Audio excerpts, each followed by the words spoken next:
customer wants to book a coach ticket. First, you have some time to look at questions 1 to 7.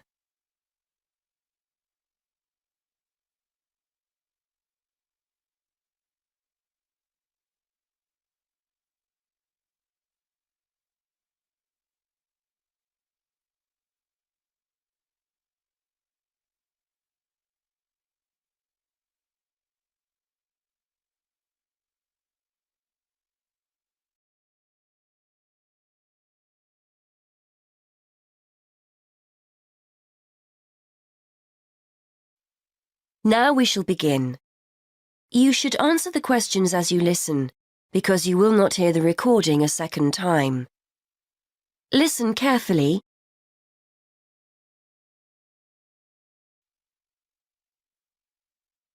Good morning. I'd like to book a coach to London.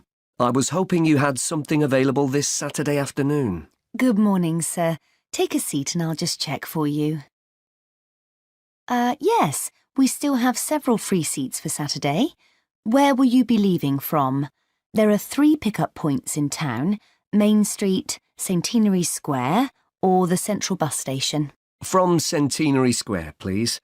That's easier for me to get to than the bus station. And what time would you like to leave?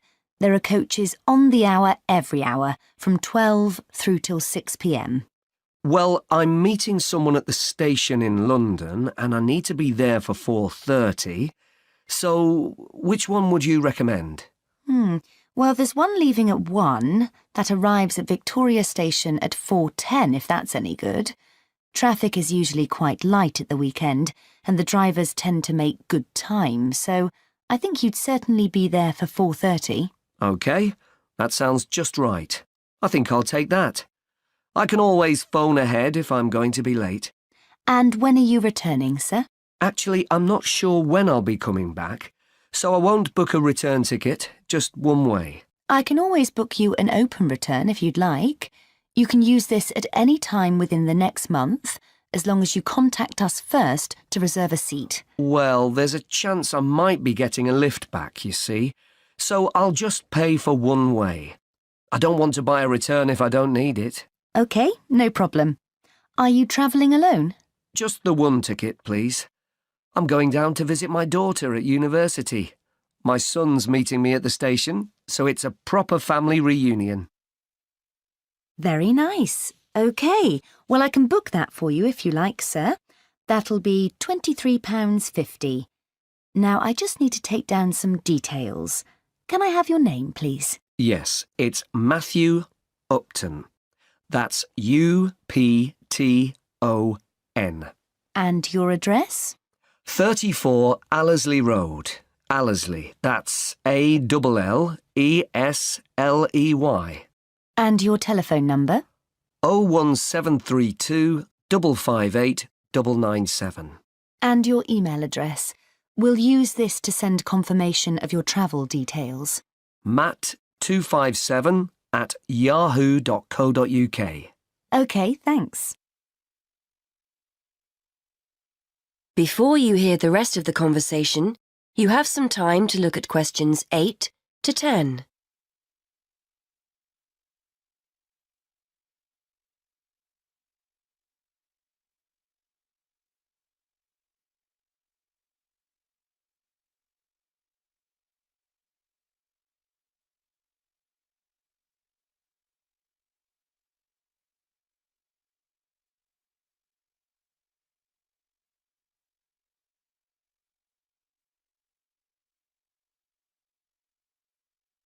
Now listen and answer questions 8 to 10. Before I forget, I'll be taking a little luggage. Is there a set luggage allowance? We offer a very good luggage allowance. You can take 2 suitcases as long as they're no more than 20 kilos each. That's 40 kilos in total, and 1 small item of hand luggage on the coach. Most people find that more than adequate. Any additional items carry an extra charge of £10 for each bag. I certainly won't be taking that much, so I should be OK. I was worried I might be taking too much. Would you like travel insurance included with your ticket? It's an additional £2. No, I don't think so. No problem. It's not compulsory. OK. How will you be paying? Actually, I've been having trouble with my debit card today, and I've left my checkbook at home, so I'd better pay in cash. You'll give me a receipt, won't you? Certainly, and we'll send confirmation to your email address as well. So that's £23.50, sir. If you just wait a minute, I'll print you off a receipt.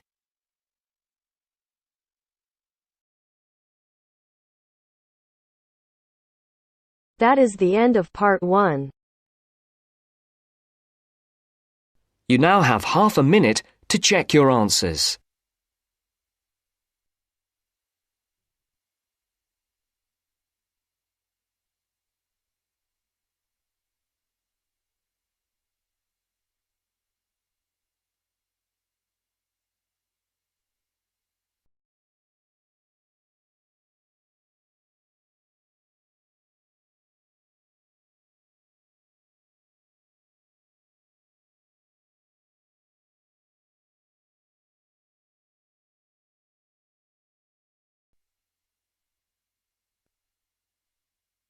Now turns to part 2. Part 2. You will hear part of a lecture on art and culture in the Indonesian island of Bali. First, you have some time to look at questions 11 to 15.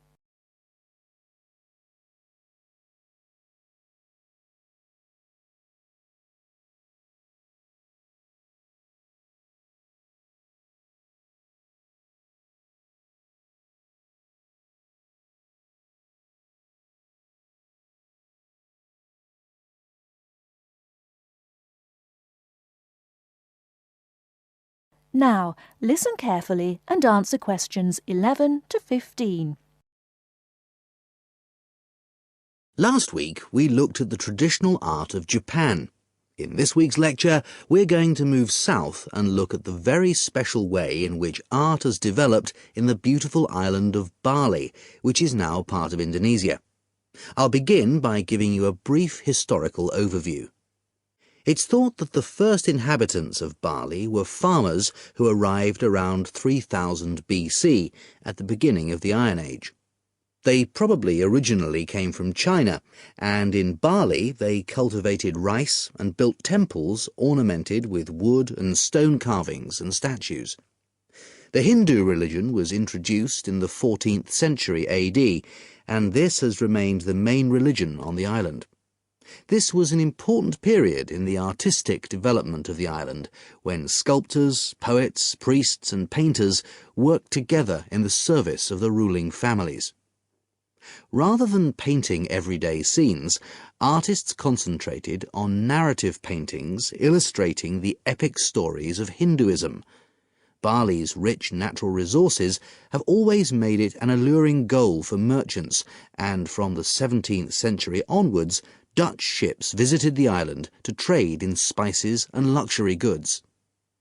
Gradually, the old royal families lost their power, and eventually, in 1906, the Dutch East Indies Company was founded, and the island became a colony. In the 20th century, art then took on a very different role, as a tool accessible to everyone in the fight of the Balinese people against colonization, rather than as the property of a minority. Shortly after this, in the 1920s, stories of the beauty of the island of Bali began to spread around the world, and Balinese art underwent another vast transformation with the advent of tourism to the island. At first, this was only on a small scale, but it had important effects. Expatriate artists from Holland and Germany settled on the island, bringing paper, Chinese ink and other new materials with them. They worked with local artists, encouraging them to experiment with concepts like naturalism, expressionism, light and perspective, as well as to move away from the traditional focus on narrative painting towards something closer to their own experience. When independence came in 1945, this desire for an art to match a new national identity became stronger, and the traditional narrative paintings started to give way to scenes showing the everyday life of the Balinese people, harvests, market scenes and daily tasks, as well as the myths and legends of their history. Before you hear the rest of the talk, you have some time to look at questions 16 to 20.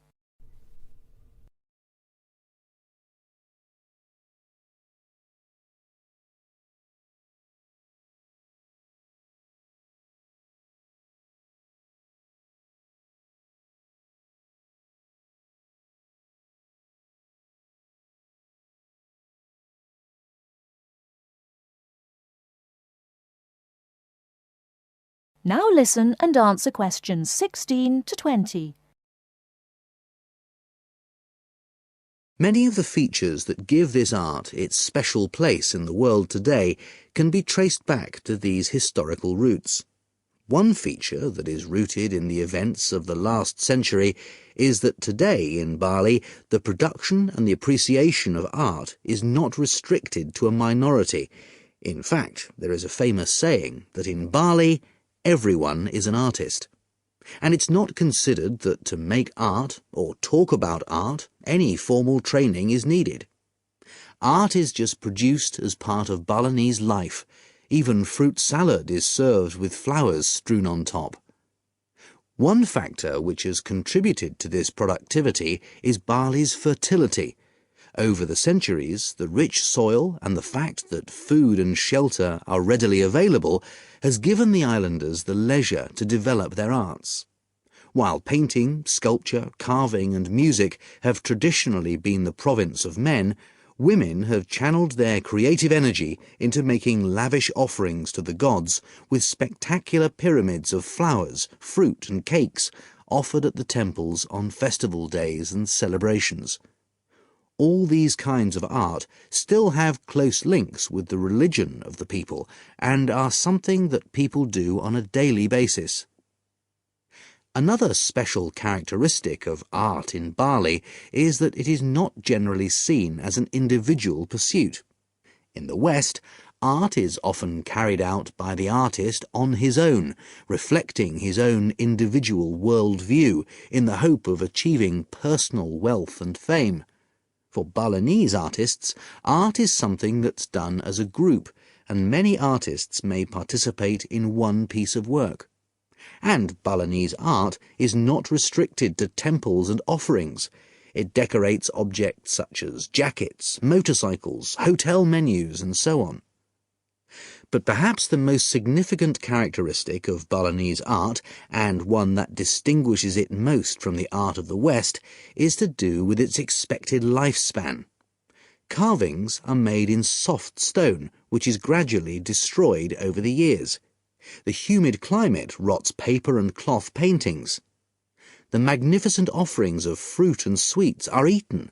Wooden statues are destroyed by insects. But Balinese artists accept that their work is ephemeral, not permanent, and instead of slavishly preserving the originals, they produce new art. And all this rebuilding, renovating and replacing means that the island's art continually evolves and perpetuates itself. That is the end of part 2. You now have half a minute to check your answers.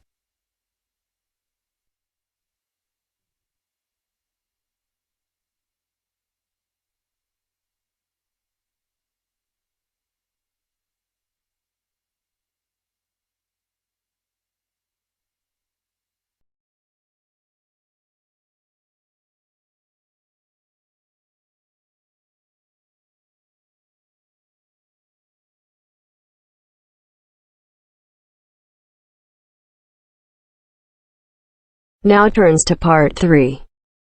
Part 3. You will hear a conversation between a student, Kayana, and a professor about an assignment. First, you have some time to look at questions 21 to 27.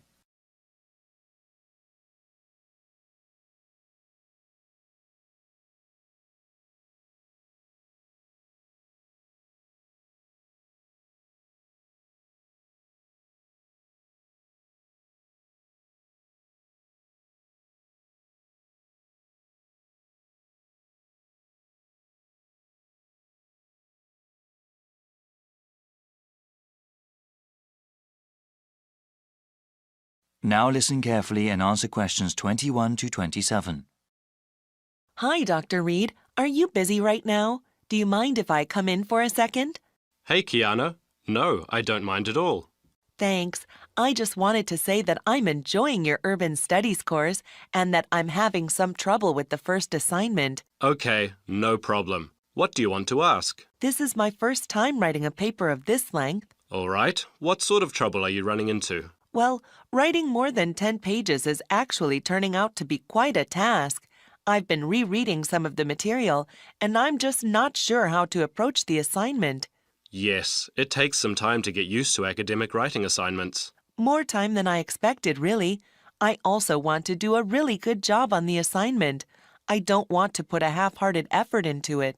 I'm glad to hear that. I'll say that these assignments get easier to manage as time goes on. That's a small relief. I mean, it gets easier to plan the assignment and to organize one's time, but it still takes hard work and a sincere effort to produce a good piece of academic writing. My role is to guide you to the readings I think are the most relevant and to give you tips on managing your time. Okay, could we talk about the readings then? Sure, we can go over them. I guess I want to ask about the Coal House text first. It seems like a pretty interesting book. But sometimes a bit over the top, no? I would recommend reading just the first part of the book. It's the most relevant to the assignment that I gave you. The rest of the text goes on about a topic we will cover later in the semester. All right, I'll just read the intro then. As for the Peely article, oh, did you read that one? Yes, I accessed it online and then printed it out. Okay. I would recommend you review that again. Also, remember what I said about the Liebskid article? I think you told the class to focus on the research methods, right? Yes. She approaches the problem in an innovative way. Let's see. For the Gary article, I think you should... Let me see. I think it would be best for you to read just the conclusion. Just the conclusion. I see. Yes, I would ask you to read the whole thing, but this way would be more efficient. Speaking of which, you should not bother reading the Wolfson article. Yeah, it didn't seem particularly relevant to the topic. Let's see. Any other reading you wanted to talk about? Let me see. Yes, the Cudler article. What do you think of that one? Ah, yes. How could I forget? That one is pretty central to the topic. I really think you must go over it again. Before you hear the rest of the conversation, you have some time to look at questions 28 to 30.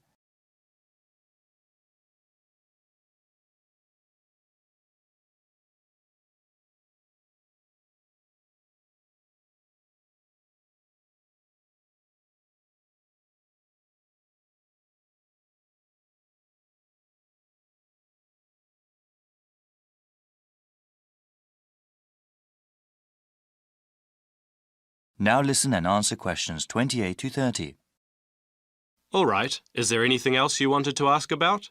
Yes, I wanted to ask about the line graph that you provided. It seems that the legend identifying the different parts is not there. Ah, it must not have been photocopied correctly. Here, let me explain them. They all represent percentages of the population in Manassas, okay? Line 1 here at the top is the percentage of people who were born in a foreign country. Born outside the country. Okay, and this one? The next line down, line 2 refers to the percentage of people with citizenship. All right, got it.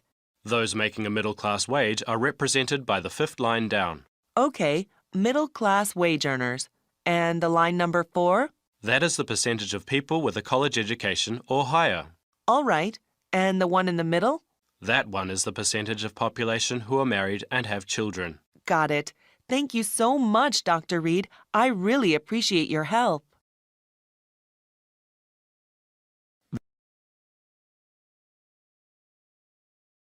That is the end of part 3. You now have half a minute to check your answers.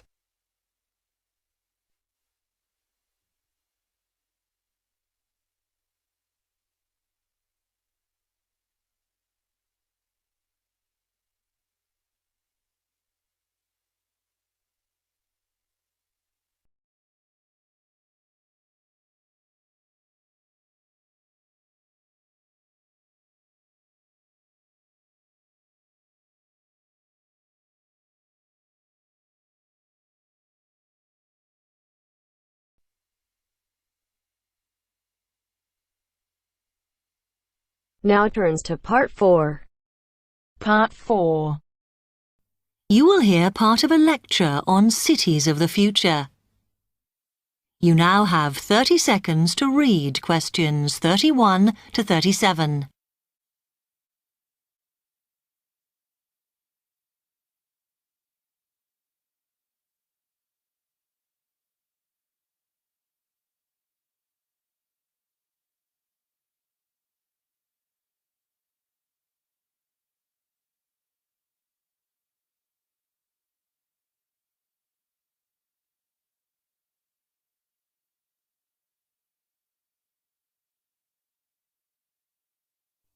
OK, we've been looking at how societies will develop in the future and at the increase in the size of cities. So I want to talk to you today about the key considerations in these cities of the future. There are 3 key elements I want to look at, and these are the new features they will have, issues of size, and the main problems to be considered. First of all, individual transportation will be a big factor in these new megacities as public transport becomes unmanageable. There'll be a huge rise in the use of segways, which are personal transporters like motorized scooters. As a result, and partly also to reduce pollution, roads will be altered so that they are narrower and will take up less of a city's space than they do currently. Naturally, this is a major change to the infrastructure, and something that may hinder it is the huge amount of investment it will require. The next thing is, what is going to happen to the commercial areas? We do not want these to become even larger concrete jungles than they are at present, so we have to look at design. And current designs for city development include building gardens on the roofs of these buildings to make a more pleasant environment for workers. And you may think that these areas will expand to cope with increased commercial activity. In fact, the prediction is that they will cover 1/5 of the area that they do at present as we build upwards. The exception to this is shopping centres, which we predict will expand with more and more temperature-controlled malls. What may cause difficulties is that the superstores will be confined to the outer edges of the city, as they will be too big to fit into the new malls. Then, of course, there are the residential areas, and these will undergo their own changes. One particular development will be houses which are built from glass, as innovations in this material allow it to provide light without causing problems with temperature inside a building.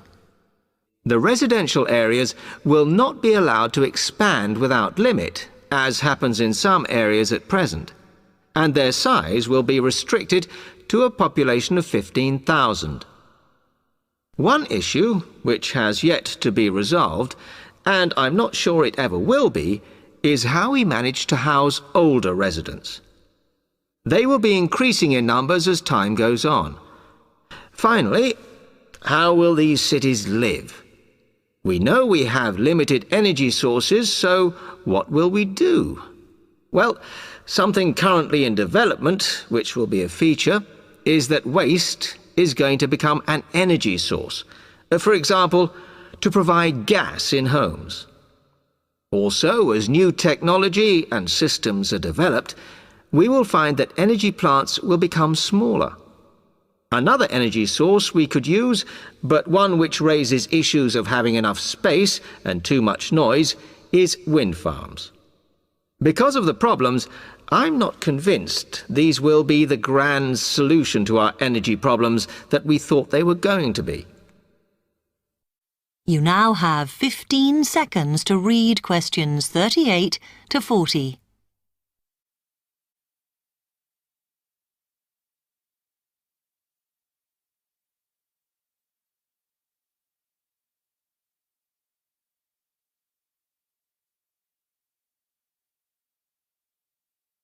Now, moving on to looking at the social aspect of cities, we need to look at housing and how people will live.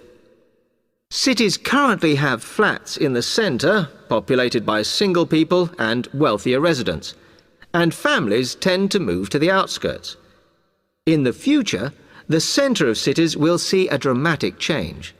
We will see many more examples of cooperative buildings. This is where people join together to form a company that owns the building they live in. And despite continuing shortages, there will also be a rise in the provision of retirement homes in city centres so that the elderly can have easy access to hospitals and shops. Recently, we have seen a levelling off in the growth of private housing, and I think that will not change. But we are likely to see more social housing, as far fewer people will be able to afford to own their own homes. OK, now, if anybody has any...